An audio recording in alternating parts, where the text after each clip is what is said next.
j'aimerais développer quelque chose qui est extrêmement important. Parce qu'on a parlé ce matin de liberté, et dans Entrepreneur libre, il y a libre, mais il y a aussi entrepreneur. Et pour moi, un entrepreneur, c'est quelqu'un qui, à partir des ressources qu'il a, les fait fructifier pour obtenir d'autres ressources. Combien d'entre vous démarrent ou lancent en ce moment un nouveau projet, un nouveau produit, une nouvelle activité? Ok. Combien d'entre vous démarrent ou lancent un nouveau projet, un nouveau produit, une nouvelle activité avec très peu, voire pas de ressources pour lancer cette activité? Cet après-midi, on va révolutionner ce démarrage, ce nouveau démarrage que vous donnez à votre entreprise. Parce que mon objectif, c'est de vous aider à trouver les ressources dont vous disposez déjà, pour vous aider à les utiliser au mieux, afin d'en acquérir de nouvelles. Et pour ça, premièrement, je vais vous donner mon exemple personnel, ensuite je vais vous décrire les ressources en question, et ensuite on va faire un petit jeu qui va vous aider à commencer à créer les connexions neuronales qui permettent d'acquérir ces ressources supplémentaires. Quand j'ai démarré le marketeur français, je n'avais pas de liste d'abonnés, je n'avais pas de produits, je n'avais pas de partenaires, je n'avais rien pour démarrer cette activité. Mais, quelques années plus tôt, j'avais discuté, parce que je possédais un site de séduction et que sur mon site, donc des conseils amoureux pour les hommes célibataires, et que via mon site, j'étais souvent invité à venir dans d'autres villes de France pour discuter avec des personnes. Et un jour, j'ai discuté avec un jeune homme qui vivait à Lille, et je lui ai parlé d'un blog que je lisais fréquemment, qui est le blog de Steve Pavlina, qui est un des auteurs de développement personnel, qui est parmi les personnes les plus lues au monde. Il a un blog qui est lu par plus d'1 million de personnes par jour, et sur lequel il donne tous ses conseils gratuitement dans des articles incroyablement longs. Je pense que rien qu'apprendre à lire un article de Steve Pavlina d'une traite, c'est un exercice de développement personnel en soi. Imprimé, ça fait un livre par article. Et je lui ai parlé de ça, et il a dit, c'est génial, en fait, c'est ce qui lui a fait découvrir ce monde du développement personnel, se lancer dans des livres. Il a acheté La semaine de 4 heures de Tim Ferriss. Il a dit, mais en fait, un livre peut changer ma vie. Et il a créé un blog qu'il a appelé « Des livres pour changer de vie ». Si. Et quelques temps plus tard, je participais à un séminaire aux États-Unis, celui avec Frank Kern dont je vous parlais précédemment ce matin. Et au cours de ce séminaire, Frank a donné une idée de produit qui était juste géniale.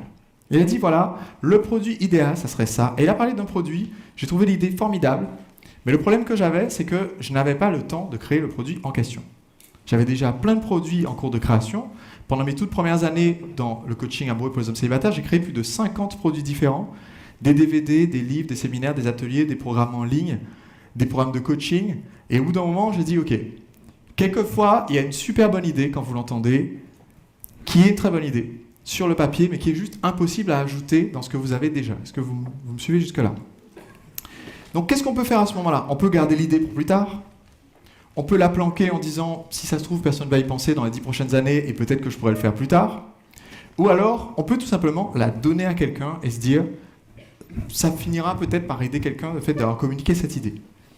Donc, j'appelle ce jeune blogueur, que certains d'entre vous connaissent, donc Olivier Roland, je l'appelle, et je lui dis, écoute Olivier, j'ai cette idée de produit, c'est hyper simple, ça serait quelque chose qui se vendrait sûrement bien auprès de ton audience parce que ça s'adresse plutôt à un produit, c'est un produit pour des gens qui lisent des livres, et ton blog parle de livres. Donc je lui donne l'idée, et il me dit, c'est une super idée, et ensuite il ne fait rien avec. Un an plus tard, je rediscute avec Olivier et il me dit, c'est bon, maintenant je suis prêt, j'ai démarré mon blog, j'ai des abonnés, et je suis prêt à utiliser cette idée, je voudrais lancer mon produit. Est-ce que tu pourrais m'aider là-dessus? Alors, suite à une aventure très longue dont on parlera à un autre moment dans le séminaire, j'avais acquis, moi, cette compétence pour effectuer le lancement d'un produit. Et donc, comme j'étais compétent sur ce point de marketing, je lui ai dit, écoute, il n'y a pas de souci, on fait un partenariat où je vais t'aider avec ma compétence à lancer ton produit. Tu vas acquérir sûrement une liste de prospects, une liste de clients. Tu vas savoir exactement quel produit lancer. Et tout ce que je demande dans ce partenariat, en plus d'une partie des bénéfices évidemment, c'est également qu'à la fin, tu envoies 2 emails à ta liste de prospects pour leur parler de ce que moi je fais, si jamais je fais quelque chose qui peut les intéresser. Il a dit, banco.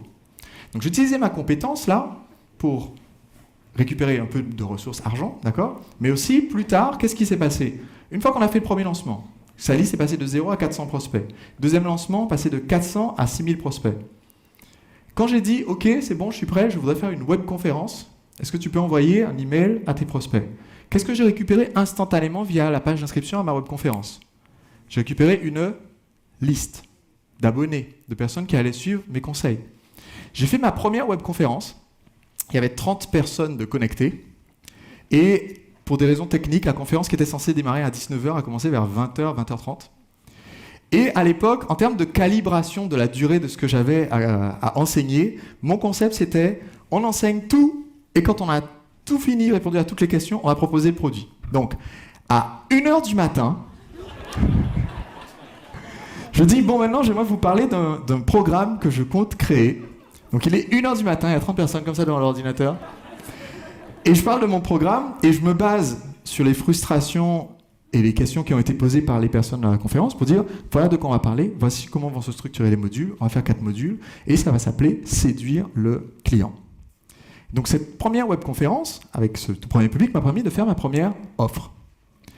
J'ai eu des acheteurs, et des gens qui me disaient dans le chat, « Bon Sébastien, c'est bon, j'ai acheté, est-ce que je peux aller me coucher maintenant ?»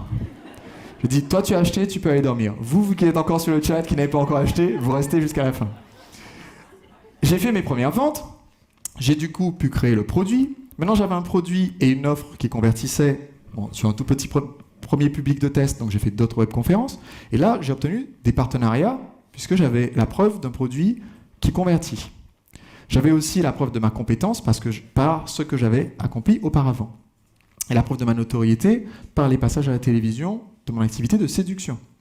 Donc quand j'ai démarré le marketeur français, c'était au début de l'année 2010, j'avais rien, j'ai démarré un blog. Il y a encore un article sur mon blog si on cherche qui dit, parce que c'était la mode à l'époque en 2010, et les gens aimaient bien dire combien ils ont gagné par mois. J'ai dit, je démarre le blog, mars 2010, mes revenus sont de 0 pour l'activité le marketeur français. Là, ça fait un peu rigoler dans la blogosphère. Avril 2010, j'ai dit, mes revenus sont de 0, puisque pour le moment, qu'est-ce que je fais? Je prépare ma webconférence. Je poste 7 articles, pas un de plus, pas un de moins, sur le blog pour montrer que je sais de quoi je parle. Et ensuite, je vais petit à petit contacter des partenaires potentiels en proposant de faire plus tard la promotion de mon offre. Donc au début, 0. Ensuite, du jour au lendemain, 10 000 euros. Première vente sur le premier webinaire. Qu'est-ce que ça me permet de faire? D'attirer d'autres partenaires. D'autres partenaires qui font la promotion, ça permet d'augmenter ma liste. Donc, toutes les ressources qui m'ont permis de faire mon premier lancement, fin de 2010, c'est du client, on a fait un peu plus de 100 000, 150 000 euros de vente en l'espace d'une semaine. Reed l'a dit tout à l'heure, il a dit, pour avoir un succès du jour au lendemain, il faut 10 ans de travail. Et en fait, les ressources que j'ai utilisées à ce moment-là, c'était des choses que j'avais déjà, qui étaient enterrées dans mon activité de séduction, dans des contacts que j'avais eu précédemment, et j'ai exploité ces ressources-là pour acquérir de nouvelles ressources, qui me suivent jusque-là. Donc au cours de cette session, voici ce que je voudrais faire. Je voudrais vous aider à découvrir 7 ressources. Il y a 7 ressources qui sont essentielles pour votre activité. Et vous allez réaliser que vous possédez déjà plusieurs des ressources en question.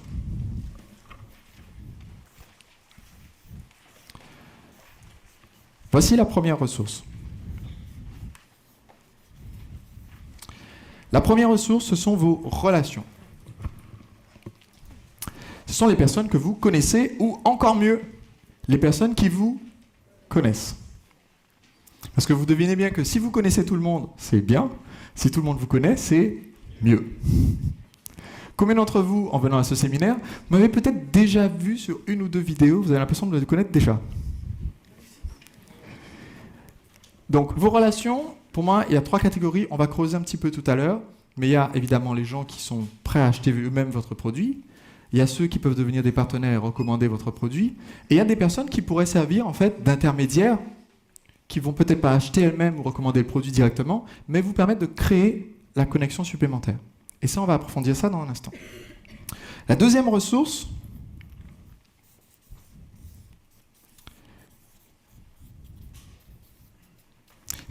c'est d'avoir une...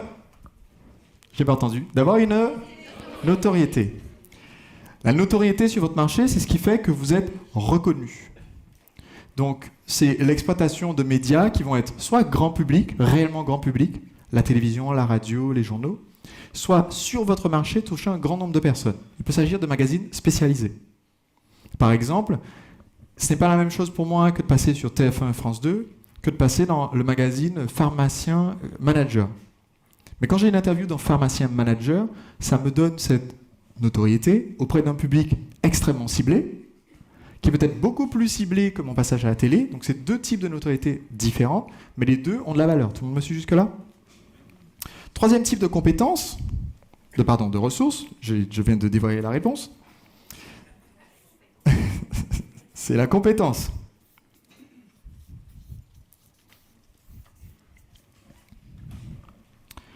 Combien d'entre vous aujourd'hui se pensent compétents dans votre domaine? Combien se pensent extrêmement compétents dans votre domaine? Quand vous avez un niveau de compétence, un niveau d'excellence dans votre domaine, ça vous permet d'échanger cette compétence contre d'autres ressources. Parce que quand on est extrêmement compétent, on peut rendre un service ou juste donner un conseil en échange d'une autre ressource. Et ce que je vais vous faire travailler toute cet après-midi, c'est créer les connexions pour être capable d'échanger une ressource contre une autre, pour acquérir la ressource qui vous intéresse, sans avoir à passer par l'argent comme intermédiaire.